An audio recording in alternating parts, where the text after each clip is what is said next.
ಜನರಿಗೆ ಅದರದ್ದು ಅನುಭವ ಗೊತ್ತಿರ್ತದೆ. ಅನೇಕ ಜನರು ಮನೆಯೊಳಗೆ ಮಕ್ಕಳು ಹುಟ್ಟಿದ್ವು ಅಂದ್ರೆ ಊಟ ಕೊಡಕ್ಕೆ ಆಗ್ಲಾರ್ದಕ್ಕೆ ದೊಡ್ಡ ದೊಡ್ಡ ಶ್ರೀಮಂತರ ಮನೆಯೊಳಗೆ ಅವ್ರನ್ನ ಹೋಗಿ ಬಿಟ್ಟಿದ್ರು. ವರ್ಷಕ್ಕೊಮ್ಮೆ ಏನೂ ಇಲ್ಲ, 2 ಜೋಡು ಬಟ್ಟಿ ಹೊಟ್ಟೆ ತುಂಬ ಊಟ ಕೊಟ್ಟರೆ ಸಾಕ್ರಿ ಅಂತಿದ್ರು.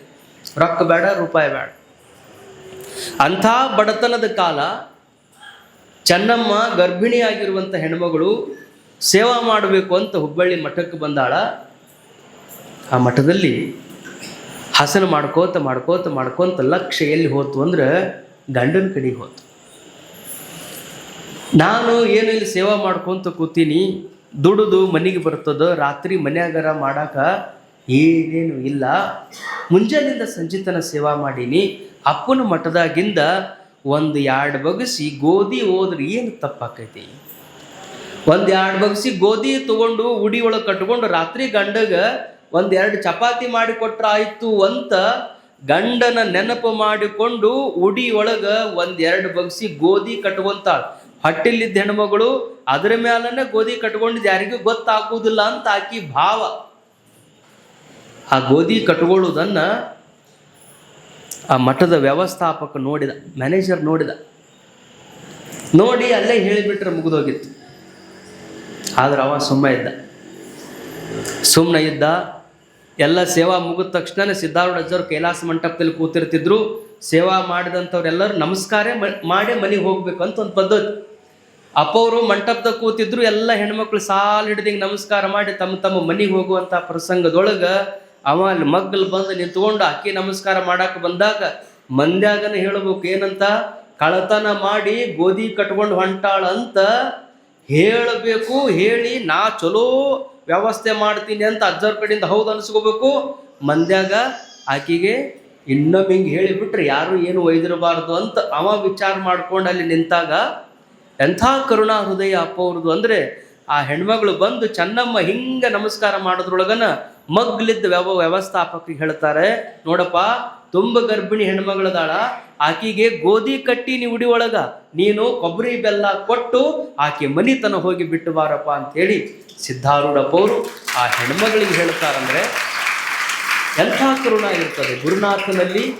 ಗುರು ಅಂದ್ರೆ ಕರುಣಾಭರಿತನು. ಅವನಿಗೆ ಅನಿಮಿತ್ಯ ಬಂಧು ಅಂತ ಯಾಕಂತಾರಂದ್ರೆ, ಬಂಧು ಬಾಂಧವರು ಆಗಂಗಿಲ್ಲ, ಬಂಧುಗಳಾದವರು ಬಂದುಂಡು ಹೋಗುವರು, ಬಂಧನವ ಕಳೆಯದರಿಯರು.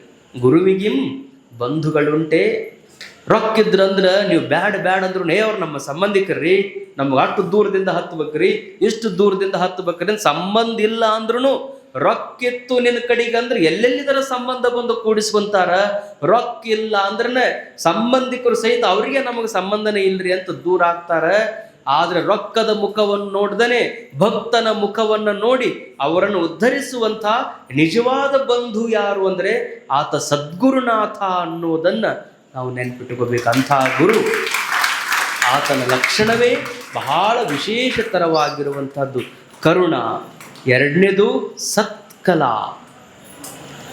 ಆತನಲ್ಲಿ ಶಿಷ್ಯನನ್ನು ಉದ್ಧರಿಸಬೇಕು ಅನ್ನುವಂಥ ವಿದ್ಯಾಮೂರ್ತಿಯಾಗಿರ್ತಾನೆ. ತಿಳಿಸಿಕೊಡಬೇಕು ಅನ್ನುವಂಥ ಇಚ್ಛೆ ಇರ್ತದೆ. ಹೆಂಗರ ಮಾಡಿ ಆತ್ಮವಿದ್ಯೆಯನ್ನು ಶಿಷ್ಯರಿಗೆ ಹೇಳಿಕೊಡಬೇಕು. ಕಲಾಪೂರ್ಣನಾಗಿರ್ತಾನೆ. ಸ್ಕಿಲ್. ಸತ್ಕಲೆ ಅಂದರೆ ತಿಳಿಸಿಕೊಡುವಂಥದ್ದು ದೊಡ್ಡ ವಿದ್ಯೆ. ಶಿಷ್ಯರಿಗೆ ತಿಳಿಲಾರ್ದಂಗೆ ಉಪದೇಶ ಮಾಡುವಂಥದ್ದು ಬೇರೆ. ನಾನೇನು ಹೇಳಾಕತ್ತೀನಿ ಅವರಿಗೆ ತಿಳಿಬೇಕು. ತಿಳಿಸುವುದ್ರ ಸಲುವಾಗಿ ನಾನು ಬಂದೀನಿ ಅಂದ ಬಳಿಕ ಹೆಂಗರ ಮಾಡಿ ಅವರಿಗೆ ತಿಳಿಸ್ಬೇಕು. ತಾಯಿ ಏನು ಮಾಡ್ತಾಳ? ರೋಗ ಬಂದಂಥ ಮಗುವಿಗೆ ಬಾಯಿಯೊಳಗ ವಿಷ ಇದ್ರೂ ಸಹಿತ ಆಕಿ ಹೆಂಗರ ಮಾಡಿ ಅವನಿಗೆ ಉಣಿಸ್ಬೇಕು ಅಂತೇಳಿ ವಿಚಾರ ಮಾಡಿ ಅನ್ನ ಬಿರುಸಿಲ್ಲ ಅಂದ್ರೂ ಅದನ್ನು ಕಿವುಚ್ತಾಳ, ಮೆತ್ತಗೆ ಮಾಡ್ತಾಳ, ತುಪ್ಪ ಹಾಕ್ತಾಳ, ಹಾಲು ಹಾಕ್ತಾಳ. ಇಷ್ಟೆಲ್ಲ ಮಾಡಿ ಮೆತ್ತಗೆ ಮಾಡಿ ಮಾಡಿ ಮಾಡಿ ಹಂಗ ಮಗುವಿಗೆ ತುತ್ತು ಮಾಡಿ ಉಣಿಸ್ತಾಳ.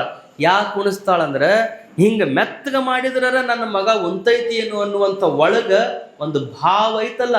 ಹಂಗ ಸದ್ಗುರುನಾಥನು ಸಹಿತ ಹೇಳುವಂಥ ಉಪದೇಶ ಶಿಷ್ಯರಿಗೆ ತಿಳಿಬೇಕು ಅನ್ನುವ ಕಾರಣಕ್ಕಾಗಿ ದೃಷ್ಟಾಂತಗಳನ್ನು ಹೇಳ್ತಾ, ಕಥೆಗಳನ್ನು ಹೇಳ್ತಾ, ಉದಾಹರಣೆಗಳನ್ನು ಹೇಳ್ತಾ, ಒಟ್ಟು ನಾನು ಹೇಳುವಂಥ ಮಾತು ಅವರಿಗೆ ತಿಳಿಬೇಕು ಅನ್ನುವಂಥದ್ದನ್ನ ಕಲಾಪೂರ್ಣವಾಗಿ ಉಪದೇಶ ಮಾಡುವಂಥ ವಿದ್ಯೆ ಅದು ಸದ್ಗುರುನಾಥನಿಗೆ ಮಾತ್ರ ಗೊತ್ತಿರುತ್ತದೆ.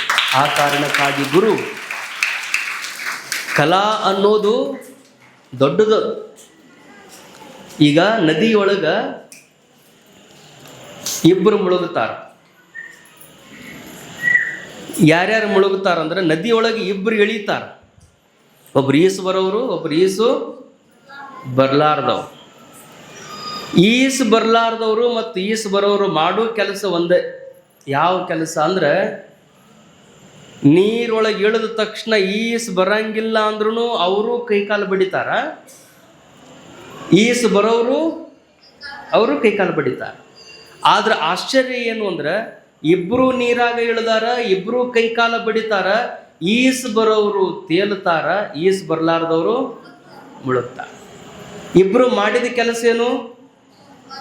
ಅವರು ಕೈ ಕಾಲ ಬಡದಾರ, ಇವರು ಕೈ ಕಾಲ ಬಡದಾರ. ಆದ್ರೆ ಒಬ್ಬ ಮುಳುಗ್ತಾರ, ಒಬ್ರು ತೇಲ್ತಾರ. ಕಾರಣ ಏನು ಅಂದ್ರೆ ಯಾರಿಗೆ ಗುರುಮುಖದಿಂದ ಈಜುವ ಕಲೆಯನ್ನ ಕರಗತ ಮಾಡಿಕೊಂಡಾರ, ಹೆಂಗ ಕೈ ಬಡಿದ್ರೆ ನಾನು ತೇಲ್ತೀನಿ, ಹೆಂಗ ಕಾಲ ಬಡಿದ್ರೆ ನಾನು ತೇಲ್ತೀನಿ ಅಂತ ಯಾರು ಕಲಿತು ನೀರೊಳಗಿಳದಾರ ಅವರು ತೇಲ್ತಾರ, ಕಲಿಲಾರ್ದ ಯಾರು ಇಳದಾರ ಅವರು ಮುಳುಗುತ್ತಾರ. ಹೆಂಗೋ ಹಂಗೆ ಸದ್ಗುರುನಾಥನಿಂದ ಈ ಭವದ ರೋಗವನ್ನು ಕಳ್ಕೋಬೇಕು ಅಂತ ಯಾರು ಆತನಲ್ಲಿಗೆ ಶರಣಾಗತರಾಗಿ ಹೋಗಿ ಮಂತ್ರ ದೀಕ್ಷೆಯನ್ನು ಪಡ್ಕೊಂಡು ನಿರಂತರವಾಗಿ ನಮಃ ಶಿವಾಯ ಮಂತ್ರದ ಜಪವನ್ನು ಮಾಡ್ಯಾರಲ್ಲ, ಅವರು ಈ ಭವದ ನೀರಿನೊಳಗೆ ಇಳಿದರೂ ಸಹಿತ ಸದ್ಗುರುನಾಥನ ಈ ಕಲಾಪೂರ್ಣವಾಗಿರುವಂಥ ಆಶೀರ್ವಾದದಿಂದ ಅವರು ಈ ಭವಸಾಗರವನ್ನು ಈಜಿ ಗೆಲ್ತಾರೆ ಅನ್ನುವಂಥದ್ದನ್ನು ನಾವೆಲ್ಲರೂ ನೆನಪಿಟ್ಕೊಂಡಿರ್ಬೇಕು. ಆ ಕಾರಣಕ್ಕಾಗಿ ಗುರು ಬಹಳ ದೊಡ್ಡವನು.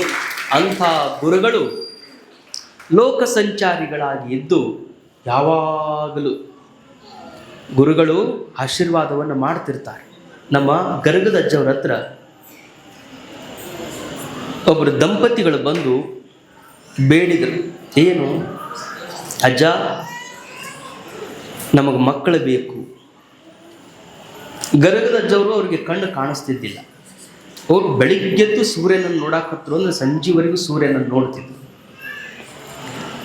ಸೂರ್ಯ ಉಪಾಸನೆಯನ್ನು ಮಾಡ್ತಾ ಸೂರ್ಯ ಪೂರ್ವದಲ್ಲಿ ಹುಟ್ಟುವ ಸೂರ್ಯನನ್ನು ನೋಡ್ತಾ ನೋಡ್ತಾ ಹೆಂಗೆ ಮೇಲೆ ಬರ್ತಿದ್ದ ಹಂಗೆ ನೋಡ್ಕೋತ ಪಶ್ಚಿಮದಲ್ಲಿ ಮುಳುಗುವವರೆಗೂ ಸೂರ್ಯನನ್ನೇ ನೋಡ್ತಿದ್ರು. ಹಿಂಗಾಗಿ ಅವ್ರ ಕಣ್ಣು ಹೋಗ್ಬಿಟ್ಟಿದ್ರು, ಹೊರಗಿನ ಕಣ್ಣು ಕಾಣಿಸ್ತಿದ್ದಿಲ್ಲ. ಆದರೆ ತಪಸ್ಸು ಮಾಡಿ ಮಾಡಿ ಮಾಡಿ ಅಂತರಂಗದ ಕಣ್ಣು ಆತನಿಗೆ ಜಾಗೃತವಾಗಿತ್ತು. ಯಾರು ಗರಗದ ಅಜ್ಜರ ಹತ್ರಕ್ಕೆ ಬಂದು ಏನನ್ನ ಬೇಡ್ತಾರ, ಆಶೀರ್ವಾದ ಮಾಡಿದ್ರು ಅಂದ್ರೆ ಅದಕ್ಕೆ ಹುಸಿನೇ ಇಲ್ಲ. ಅಷ್ಟು ತಪಸ್ಸಿನಿಂದ ತುಂಬಿದಂತಹ ಗರಗದ ಮಡಿವಾಳ ಶಿವಯೋಗಿ ಹತ್ತಿರ ದಂಪತಿಗಳು ಹಂಗ ಬರ್ಲಿಂದ ದೊಡ್ಡದೊಂದು ಮಾಲೆ ತಂದಿದ್ರು, ಕೈ ಒಳಗೆ ಹಣ್ಣುಗಳನ್ನು ಹಿಡ್ಕೊಂಡಿದ್ರು, ಶ್ರೀಮಂತರಿದ್ರು. ಅನೇಕ ಬಂಗಾರ ಬೆಳ್ಳಿಯ ನಾಣ್ಯಗಳನ್ನೆಲ್ಲ ಒಂದು ತಾಟಿನೊಳಗೆ ಇಟ್ಟುಕೊಂಡು ಅಪ್ಪವ್ರ ಮುಂದೆ ಬಂದು ಅವನಿಟ್ಟು, ಅಪ್ಪ, ನಮಗೆ ಸಂಪತ್ತು ಬೇಕಾದಷ್ಟದ, ಆದರೆ ಮಕ್ಕಳ ಸಂಪತ್ತಿಲ್ಲ. ಗರಗದ ಅಜ್ಜವ್ರು ಹಂಗ ಹಿಂಗ ಆ ಕಡೆ ಈ ಕಡೆ ಸ್ವಲ್ಪ ಗೋಣ ಅಳಿಗಾಡಿಸ್ತಾರ. ಒಂದು ಮಾತು ಹೇಳಿದ್ರು, ನಿಮ್ಮ ಹಣೆ ಬರದಾಗ ಮಕ್ಕಳಾಗೋದು ಬರೋದಿಲ್ಲ. ಅವ್ರಿಗಿಬ್ಬರಿಗೂ ಬಹಳ ಕಸಿವಿಸಿ ಅನ್ಸಾಕತ್ತು. ದುಃಖ ಮತ್ತಷ್ಟು ಹೆಚ್ಚಾಗ್ತು. ಯಾಕೆ? ಮಕ್ಕಳು ಆಗೋದಿಲ್ಲ ಅಂದಿದ್ರು ನಡೀತಿತ್ತು, ಇಲ್ಲ ಸುಮ್ಮನೆ ಇದ್ದು ಬಿಟ್ರೆ ಮುಗಿದೋಗಿತ್ತು. ಕೊಟ್ಟು ದಕ್ಷಿಣ ತಗೊಂಡು ಅಂತೇಳಿ ಆಶೀರ್ವಾದ ಮಾಡಿ ಕಳಿಸಿದ್ರೆ ಮುಗಿದೋಗಿತ್ತು. ಆದರೆ ಎಷ್ಟು ಕಡ್ಡಿ ಮುರಿದಂಗೆ ಮಾತಾಡಿಬಿಟ್ರಲ್ಲ, ಮಕ್ಕಳಾಗೋದು ನಿನ್ನ ಹಣೆ ಬರದಲ್ಲಿ ಬರೋದಿಲ್ಲ ಅಂತ ಎಷ್ಟು ಕೆಟ್ಟದಾಗಿ ಹೇಳಿಬಿಟ್ರಲ್ಲ ಅಂತ. ಮಕ್ಕಳಿಲ್ಲದ್ದು ಒಂದು ದುಃಖ, ಮಹಾತ್ಮರು ಹಿಂಗೆ ಅಂದಿದ್ದು ಮತ್ತೊಂದು ದುಃಖ. ಎರಡೂ ದುಃಖವನ್ನು ನೆನಪು ಮಾಡಿಕೊಂಡು ತಾಯಿ ಹೊರಗೆ ಓಡಿ ಹೋಗ್ತಿದ್ಲು. ಆವಾಗ ಹೊರಗಿದ್ದಂಥ ಮಠದ ಅಂಗಳದೊಳಗೆ ಒಬ್ಬ ಹುಡುಗ ಕಸ ಹೊಡಿತಿದ್ದ. ಕಸ ಹೊಡೆಯುವಂಥ ಹುಡುಗ, ಯಾಕೆ ಹತ್ಕೊಂತ ಹೊಂಟಿರಿ? ಎಷ್ಟು ಚಂದ ನಕ್ಕೊಂತ ಒಳಗೆ ಹೋಗಿದ್ರಿ, ಈಗ ಯಾಕೆ ಹಿಂಗೆ ಹತ್ಕೊಂತ ಹೊಂಟಿರಿ? ಇಲ್ಲಪ್ಪ, ಮಕ್ಕಳು ಬೇಕು ಅಂತ ಒಳಗೆ ಹೋಗಿದ್ದೆ, ನಿನ್ನ ಹಣೆ ಬರ್ದಾಗ ಮಕ್ಕಳಾಗೋದು ಬರೋದಿಲ್ಲ ಅಂತಂದ. ಅದಕ್ಕೆ ದುಃಖ ಆಗಿ ಹತ್ಕೊಂತ ಹೊಂಟೀನಿ. ಅದಕ್ಕೆ ಅಳ್ತಾರನು? ಅಳಬಾರ್ದು. ತಾಯಿ ಮಕ್ಕಳಿಗೆ ಸಿಟ್ಟಿನೊಳಗೊಂದು ಮಾತಂತಾಳ, ಹಾಳಾಗಿ ಹೋಗಿಬಿಡ್ರಿ, ನನ್ನ ಕಣ್ಣಿಗೆ ಕಾಣಲಾರ್ದಂಗೆ ಹೋಗ್ರಿ, ಸತ್ತರ ಸಾಯಿರಿ ನೀವು ಅಂತ. ಸಿಟ್ಟಿಗೆದ್ದಾಗ ತಾಯಿ ಮಕ್ಕಳನ್ನು ಬೈತಾಳ. ಎದಕ್ಕೆ? ಏನೋ ತಪ್ಪು ಮಾಡಿರ್ತಾವ, ತಪ್ಪು ಮಾಡಿದ್ದಕ್ಕೆ ತಾಯಿ ಬೈತಾಳ. ಮಕ್ಕಳು ಸತ್ರ ತಾಯಿಗೆ ಒಳ್ಳೇದಾಗೋದಿಲ್ಲ. ಹಂಗೆ ಮಡಿವಾಳಜ್ಜ, ನೀನು ಯಾವುದೋ ಜನ್ಮದಾಗ ಮಾಡಿದ ಪಾಪ ನೆನೆಸ್ಕೊಂಡು ನಿನ್ನ ಹಣೆ ಬರ್ದಾಗ ಮಕ್ಕಳಿಲ್ಲ ಅಂತ ಅಂದಾನ. ಅವ ಯಾವಾಗ ಬೇದಾನಲ್ಲ ಅವಾಗ ನೀ ಮಾಡಿದ ಪಾಪೆಲ್ಲ ನಾಶ ಆಗ್ಯದ, ನಿನಗ ಮಕ್ಕಳಾಗೆ ಹಾಕವ. ಮುಂದಿನ ವರ್ಷ ನೀನು ಈ ಮಠಕ್ಕೆ ಬಂದು ಆ ಕೂಸನ್ನ ಅಪ್ಪನ ಪಾದಕ್ಕೆ ಹಾಕಿ ಆಶೀರ್ವಾದ ತಗೊಂಡು ಹೋಗುವಂತ ಏನು ಚಿಂತೆ ಮಾಡಬೇಡ ಅಂತ ಮಠದಾಗ ಕಸ ಹೊಡಿ ಹುಡುಗಂದ. ಆಕಿಗೆ ಇದ್ದಿದ್ರಾಗ ಸ್ವಲ್ಪ ಸಮಾಧಾನ ಆತು, ಏನೇ ಹಾಕಾಗಲಿ. ಎಲ್ಲರೂ ಬೇದಾಗ ಒಬ್ಬರ ಸಮಾಧಾನ ಮಾಡಿದಲ್ಲ. ಆದ್ರೆ ಒಳಗೊಂದು ಸಂಶಯ ಇತ್ತು. ಏನು? ತಪಸ್ಸು ಮಾಡಿದ ಸ್ವಾಮಿಗಳ ಹಿಂಗಂದಾರ, ಇದು ಕಸ ಹೊಡಿ ಹುಡುಗಿ ಏನು ಹೇಳುತ್ತದೆ. ಆದ್ರೆ ಯೋಗ ಎಷ್ಟು ಗಟ್ಟಿತ್ತು ಅಂದ್ರೆ ಊರಿಗೆ ಹೋದ್ಲು, 1 ವರ್ಷದೊಳಗನೆ ಗಂಡು ಮಗುವಿಗೆ ಜನ್ಮ ಕೊಟ್ಲು. ಆ ಕೂಸನ ಕರ್ಕೊಂಡು ಗರ್ಗದಜ್ಜನ ಮಠಕ್ಕೆ ಬಂದು ಆ ಹುಡುಗಿ ಹೇಳಿದಂಗೆ ಅವನ ಪಾದಕ್ಕೆ ಹಾಕಿ ನಮಸ್ಕಾರ ಮಾಡಿ, ಯಪ್ಪ ನಿನ್ನ ಆಶೀರ್ವಾದದಿಂದ ಗಂಡು ಮಗು ಹುಟ್ಟ್ಯದ, ಈ ಎಲ್ಲ ಕಾಣಿಕ ನೀನು ತಗೊಂಡು ನಮ್ಗೆ ಆಶೀರ್ವಾದ ಮಾಡು ಅಂದ ತಕ್ಷಣ ಗರ್ಗದಜ್ಜಾರು ಹೌದಾ ತಗೊಂಬ ಇಲ್ಲಿ ಅಂತ ಹೆಂಗ ತಗೊಳ್ಳುವಾಗ ಹೆಣ್ಮಗಳು ಸುಮ್ಮನೆ ಬಿಡಲಿಲ್ಲ. ಒಂದು ಪ್ರಶ್ನೆ ಕೇಳ್ತೀನಿ ಅಪ್ಪ ನೀನು. ಏನವ? ಏನು ಪ್ರಶ್ನೆ? ಏನಿಲ್ಲ, ಈ ಮಠದ ಖರೇ ಸ್ವಾಮಿ ನೀನು ಏನು ಕಸ ಹೊಡಿ ಹುಡುಗ ಅಂದ್ಲಕ್ಕೆ. ಮಠದಾಗ ಕಸ ಹೊಡಿತಾನಲ್ಲ ಅವ ಸ್ವಾಮಿನೋ ನೀ ಸ್ವಾಮಿನೋ? ಯಾಕೆ ಯಾಕೆ ಯಾಕೆ ಹಿಂಗೆ ಕೇಳಕತ್ತಿ ಅಂದ್ರು ಅವ್ರು. ಇಲ್ಲ, ನಿನ್ನ ಆಶೀರ್ವಾದದಿಂದ ಮಗ ಆಗೈತಿ, ದಕ್ಷಿಣ ತಗೊಂಡ ತಕ್ಷಣ ದಕ್ಷಿಣ ತಗೊಳಕತ್ತಿದಿ. ಆದ್ರೆ ನಿನಗೆ ನೆನಪೈತೆ ಇಲ್ಲೋ, 1 ವರ್ಷದ ಹಿಂದೆ ನಾ ಈ ಮಠಕ್ಕೆ ಬಂದಿದ್ದೆ, ಇಷ್ಟ ದಕ್ಷಿಣ ಇಟ್ಟಿದ್ದೆ, ಆಶೀರ್ವಾದ ಮಾಡು ಅಂದ್ರೆ ನಿನ್ನ ಹಣೆ ಬರೆದಾಗ ಮಕ್ಕಳಾಗೋದಿಲ್ಲ ಅಂತ ನೀನಂದಿದ್ದಿ. ನಿನಗೆ ಮಕ್ಕಳಾಕ್ಕವು ಹೋಗು ಅಂತ ಆ ಹುಡುಗ ಹೇಳಿದ್ದ. ಅವ ಹೇಳಿದ ಮಾತು ಖರೆ ಆಗ್ಯದ, ನೀ ಹೇಳಿದ ಮಾತು ಸುಳ್ಳಾಗ್ಯದ. ಅದಕ್ಕೆ ಈ ಮಠಕ್ಕೆ ಸ್ವಾಮಿ ನೀನು ಅವ ಅಂತ ಕೇಳಾಕತ್ತೀನಿ ಅಂದ್ಲಕ್ಕೆ. ಆವಾಗ ಗರ್ಗದಜ್ಜಂದ ಹೌದವ ನೀ ಹೇಳೋ ಮಾತು ಖರೆ ಅದ. ಅವ ಏನದಾನಲ್ಲ ಅವನಿಗೆ ಬರೀ ಮಠದ ಅಂಗಳದ ಕಸ ಹೊಡೆಯೋ ಮಗನ ಅಂತ ಹೇಳಿದ್ದೆ. ಅವ ಮಠದ ಅಂಗಳದ ಕಸ ಅಷ್ಟ ಹೊಡೆದಿಲ್ಲ, ಮನಸ್ಸಿನೊಳಗಿದ್ದಂಥ ಎಲ್ಲ ದೋಷಗಳ ಕಸಾನು ಹೊಡ್ಕೊಂಡಾನ, ಜೊತೆಗೆ ನಾ ಮಾಡಿದ ತಪಸ್ಸನ್ನು ಹೊಡ್ಕೊಂಡು ಕುಂತಾನ. ಅದಕ್ಕೆ ಅವನ ಮಾತು ಖರೆ ಆಗ್ಯದ, ನನ್ನ ಮಾತು ಸುಳ್ಳಾಗ್ಯದ ಅಂತ ಗರ್ಗದಜ್ಜವರು ಶಿಷ್ಯನನ್ನು ಉದ್ಧರಿಸಬೇಕು ಅನ್ನುವಂಥ ಕರುಣಾ ಭಾವ ಹೆಂಗಿರ್ತದೆ ಗುರುಗಳಲ್ಲಿ. ಅದಕ್ಕೆ ಯಾರು ಸೇವೆಯನ್ನು ಮಾಡ್ತಾರೆ, ಆಪ್ತ ಅಂಗ ಸ್ಥಾನ ಸದ್ಭಾವ ಸದ್ಗುರುಗಳಲ್ಲಿ ಚತುರ್ವಿಧ ಸೇವೆಯನ್ನು ಮಾಡಬೇಕು. ಗುರು ಕೃಪಾ ಆಗಬೇಕಾಗಿತ್ತು ಅಂದ್ರೆ ಅವರಿಗೆ ಆಪ್ತರಾಗಿರಬೇಕು, ಅವರ ಅಂಗ ಸೇವೆಯನ್ನು ಮಾಡಿರಬೇಕು, ಸದ್ಭಾವಯುಕ್ತರಾಗಿ ಗುರುಗಳೊಂದಿಗೆ ನಾವು ವ್ಯವಹರಿಸುತ್ತಿರಬೇಕು. ಹಿಂಗೆ ಆಪ್ತ ಅಂಗ ಸ್ಥಾನ ಸದ್ಭಾವ ಸೇವೆಯನ್ನ ಯಾರು ಮನಮುಟ್ಟಿ ಮಾಡ್ತಾರಲ್ಲ ಅವರಿಗೆ ಶಿಷ್ಯರು ಅಂತಾರೆ.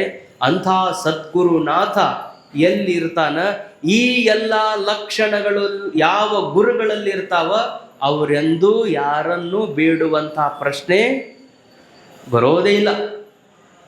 ಗುರುತನ ಆವುದು ಅಂದ್ರೆ ಅಯಾಚನೆ, ಅವರೆಂದು ಬೇಡುವ ಪ್ರಶ್ನೆನೇ ಬರುವುದಿಲ್ಲ. ಯಾಕಂದ್ರೆ ಅಂಥ ಎಲ್ಲ ಪುಣ್ಯವೇ ಮೂರ್ತವೆತ್ತಂತ ಗುರು ತಾನು ಹತ್ತಿರದಲ್ಲಿ ಕುಳಿತುಕೊಂಡಿದ್ದ ಅಂದ್ರೆ ಎಲ್ಲರೂ ಬಂದು ಬ್ಯಾಡ ಬ್ಯಾಡ ಅಂದ್ರೂ ಆತನ ಸನ್ನಿಧಾನದಲ್ಲಿ ಎಲ್ಲವೂ ತನ್ನಿಂದ ತಾನೇ ಬರುವ ಕಾರಣದಿಂದಾಗಿ ಬೇಡುವಾತ ಗುರುವಲ್ಲ, ಬೇಡಿಸಿಕೊಂಬಾತ ಭಕ್ತನಲ್ಲ. ಅಂಥ ಭಕ್ತರು ಅಂಥ ಗುರುಗಳಾದಂಥವ್ರು ಅವರು ತಪ್ಪಿ ಬೇಡುತ್ತಿದ್ರು ಅಂದರೆ ಅದು ಸಮಾಜದ ಉದ್ಧಾರಕ್ಕಾಗಿಯೇ ಅವರು ಬೇಡಿರ್ತಾರೆ ಹೊರತು ಇನ್ಯಾವ ಕಾರಣಕ್ಕಾಗಿಯೂ ಅಲ್ಲ. ಅಂಥ ನಿಜಗುಣ ಯೋಗಿಗಳ ಈ ಕೈವಲ್ಯ ಪದ್ಧತಿಯ ನೀತಿ ಕ್ರಿಯಾಚರ್ಯ ಸ್ಥಳದ ಸುಂದರವಾಗಿರುವಂತಹ ಚರಣವನ್ನು ಬಹುತರವಾಗಿ ಹಿಂಗೆ ಶಾಸ್ತ್ರ ವಿಷಯಕಗಳನ್ನು ಇಟ್ಟುಕೊಂಡು ಚಿಂತನ ಮಾಡುವಂಥ ಒಂದು ಕ್ರಮ ಇಂಥ ಹಳ್ಳಿಗಳಲ್ಲಿ ಇದೆ ಅಂತ ಕೇಳಿದ್ರೇ ಬಹಳ ಆನಂದ ಅನ್ನಿಸ್ತದೆ. ಜೊತೆಗೆ ಇಲ್ಲೆಲ್ಲ ಕೈವಲ್ಯ ಗೀತೆಗಳನ್ನು ಹಾಡುವಂಥ ಅನೇಕ ಜನ ಇದ್ದೀರಿ. ಇದೊಂದು ಶಾಸ್ತ್ರ ಪರಂಪರೆಯ ಒಂದು ಮುಖ್ಯವಾಗಿರುವಂಥ ಗ್ರಾಮಗಳಲ್ಲಿ ಒಂದು ಅಂತ ಭಾವಿಸ್ತೇನೆ. ಈ ಒಂದು ಸದ್ವಿದ್ಯೆ ಸದ್ಬುದ್ಧಿ ನಮ್ಮೆಲ್ಲ ಯುವಕರಿಗೆ ನಾನು ಬೇಡುವಂಥದ್ದಿಷ್ಟೇ. ಗುರುಗಳು ಅಂದರೆ ಕೇವಲ ಮಠದಾಗಿರ್ತಾರಂತ ತಿಳ್ಕೊಬೇಡ್ರಿ. ಮನೆಯೊಳಗಿರುವಂಥ ತಾಯಿ ತಂದೆ ನಿಮ್ಮ ಪಾಲಿನ ಮೊದಲನೇ ಗುರುಗಳು. ಅವರಿಗೆ ನೀವು ಸರಿಯಾಗಿ ನೋಡ್ಕೊಂಡು ಬಿಟ್ರಿ ಅಂದ್ರೆ, ಅವ್ರ ಕಣ್ಣಾಗ ನೀರು ಬರಲಾರ್ದಂಗೆ ನೀವು ನೋಡ್ಕೊಂಡು ಬಿಟ್ರಿ ಅಂದ್ರೆ, ಮಠದಾಗಿದ್ದು ಗುರುಗಳ ಬಗ್ಗೆನೂ ನಿಮಗೆ ಪ್ರೀತಿ ಬಂದೇ ಬರುತ್ತದೆ. ಮೊದಲು ಹೆತ್ತ ತಂದೆ ತಾಯಿಗಳನ್ನ ನೀವು ದೇವರು ಅಂತ ಭಾವಿಸಿದ್ರೆ ಗುಡಿಯೊಳಗಿರುವಂಥ ಕಲ್ಲು ಸಹಿತ ದೇವರಾಗಿ ನಿಮಗೆ ಕಾಣಿಸ್ತದೆ. ಈ ದೇವರಿಗೆ ಬಂದು ನೀವು ಅಡ್ಡ ಉದ್ದ ಬಿದ್ದು ಮನೆಯೊಳಗೆ ಮಾತನಾಡುವಂಥ ತಂದೆ ತಾಯಿಗಳೆಂಬ ದೇವರಿಗೆ ನೀವು ನೋವು ಕೊಟ್ರಿ ಅಂದ್ರೆ ಯಾವ ದೇವರು ನಿಮ್ಮನ್ನು ಕ್ಷಮ ಮಾಡೋದಿಲ್ಲ. ಅದಕ್ಕೆ ತಂದೆ ತಾಯಿಗಳು ಮೊದಲನೆಯ ದೇವರು, ಆ ನಂತರದಲ್ಲಿ ಉಳಿದೆಲ್ಲ ದೇವರು. ಅಂತಹ ತಂದೆ ತಾಯಿಗಳನ್ನು ವೃದ್ಧಾಶ್ರಮಕ್ಕೆ ಕಳಿಸದೆ ಅವರನ್ನು ಪ್ರೀತಿಯಿಂದ ಜೋಪಾನ ಮಾಡುವಂತಹ ನಾನು ಹಲವಾರು ಬಾರಿ ವೃದ್ಧಾಶ್ರಮಗಳಿಗೆ ಹೋಗಿದ್ದೇನೆ. ಆದರೆ ಇಲ್ಲೆಲ್ಲ ಹಳ್ಳಿಯ ಮಕ್ಕಳಿರುವುದರಿಂದ ಒಂದು ಧೈರ್ಯದಿಂದ ಏನು ಮಾತು ಹೇಳಬಹುದು ಅಂದರೆ, ವೃದ್ಧಾಶ್ರಮಗಳಲ್ಲಿ ಹೋದಾಗ ದೊಡ್ಡ ದೊಡ್ಡ ಶ್ರೀಮಂತರ ಮಕ್ಕಳಿರ್ತಾರೆ, ಅಲ್ಲಿ ಇಂಜಿನಿಯರ್ ಕಲಿತಿರುವಂತಹ ಮಕ್ಕಳ ತಂದೆ ತಾಯಿಗಳದಾರ. ಅನೇಕ ವೃದ್ಧಾಶ್ರಮಗಳಲ್ಲಿ ದೊಡ್ಡ ದೊಡ್ಡ ಬಿಸ್ನೆಸ್ ಮಾಡುವಂಥ ವ್ಯಕ್ತಿಗಳ ತಂದೆ ತಾಯಿಗಳದಾರ. ಇನ್ನು ಅನೇಕ ವೃದ್ಧಾಶ್ರಮಗಳಲ್ಲಿ ಡಾಕ್ಟರ್ ಓದಿದಂಥವ್ರು, ಅವ್ರು ಅಮೇರಿಕ ಇಂಗ್ಲೆಂಡ್ದೊಳಗಿರ್ತಾರ, ಅವರ ತಂದೆ ತಾಯಿಗಳು ವೃದ್ಧಾಶ್ರಮದಾಗಿರ್ತಾರ. ಆದ್ರೆ ಮನ್ಯಾಗ ರೊಕ್ಕ ಇರ್ಲಿಕ್ಕಿಲ್ಲ, ಬೇಕಾದಷ್ಟು ಕಷ್ಟಗಳಿರ್ಬೋದು, ಊಟಕ್ಕೆ ಕೊರತೆ ಇದ್ರೂ ಚಿಂತೆ ಇಲ್ಲ. ನಮ್ಮ ರೈತರ ಮಕ್ಕಳು ಯಾರೂ ತಮ್ಮ ಅಪ್ಪ ಅವನನ್ನು ವೃದ್ಧಾಶ್ರಮಕ್ಕೆ ಇಲ್ಲಿವರೆಗೂ ಕಳಿಸಿಲ್ಲ. ಆ ಕಾರಣದಿಂದ ಅಕ್ಷರ ಬಲ್ಲಂಥ ರಾಕ್ಷಸ ಮಕ್ಕಳಿಗೆ ಜನ್ಮ ಕೊಡುವುದಕ್ಕಿಂತಲೂ ಸಂಸ್ಕಾರವುಳ್ಳಂಥ ಸಣ್ಣ ಮಕ್ಕಳಿಗೆ ಜನ್ಮ ಕೊಟ್ಟರು ತಂದೆ ತಾಯಿಗಳ ಬದುಕು ಸಾರ್ಥಕ ಅನ್ನೋದನ್ನು ನಾವು ನೆನಪಿಟ್ಟುಕೊಂಡಿರಬೇಕು. ಅದಕ್ಕೆ ಮಕ್ಕಳಿಗೆ ಸಾಲಿನೂ ಚಲೋ ಕಲಿಸ್ರಿ, ಸಂಸ್ಕಾರವನ್ನು ಚಲೋ ಕೊಡ್ರಿ. ಹಿರಿಯರ ಬಗ್ಗೆ, ಗುರುಗಳ ಬಗ್ಗೆ, ಊರ ದೈವದ ಬಗ್ಗೆ ಒಂದು ಒಳ್ಳೆಯ ಸಂಸ್ಕಾರವನ್ನು ಕೊಟ್ಟು ಬೆಳೆಸಿದ್ರಿ ಅಂದರೆ ನೀವು ಈ ಜಾತ್ರಾ ಮಹೋತ್ಸವವನ್ನು ಮಾಡಿದ್ದು ಸಾರ್ಥಕ.